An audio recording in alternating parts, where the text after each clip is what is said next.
ప్రవేశపెట్టనున్న విద్యుత్ సవరణ బిల్లు 2025ను వెంటనే ఉపసంహరించుకోవాలని విద్యుత్ ఉద్యోగుల జేఏసీ నాయకులు డిమాండ్ చేశారు.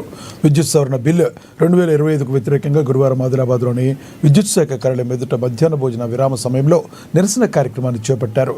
నిరసనకు ఎస్సీ శేషారావు మద్దతు పలికారు. కార్మిక వ్యతిరేక 4 లేబర్ కోడ్లను వెంటనే కేంద్రం రద్దు చేయాలని డిమాండ్ చేశారు.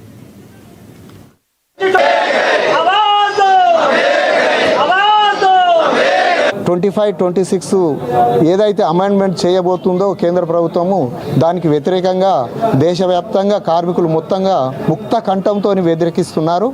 ఈ యొక్క కార్యాచరణ బిల్లు కనుక ప్రవేశపెట్టి అమలు చేస్తే దేశవ్యాప్తంగా సమ్మెకు దిగి ఈ పోరాటము ఇప్పటితో ఆగదు. ఇది నిర్ణయము వెనక్కి తీసుకునే వరకు ఈ పోరాటం ఆగదు.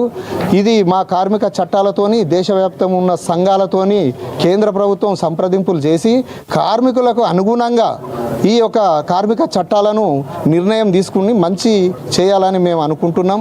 కార్మికులకు ప్రయోజకరం కల్పించే చట్టాలైతే ఆమోదంగా ఉంటుంది. కార్మికులకు వ్యతిరేకంగా చేస్తున్నారు కాబట్టి మేమందరం సమ్మెకు దిగడానికి సిద్ధంగా ఉన్నాము.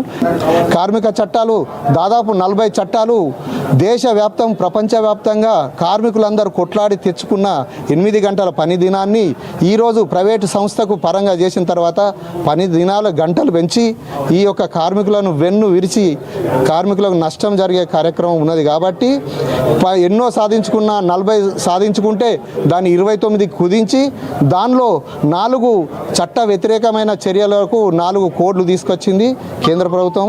దాన్ని వెంటనే రద్దుపరిచి కార్మిక సంఘాలతోని చర్చలు జరిపి మంచి నిర్ణయం తీసుకుంటారని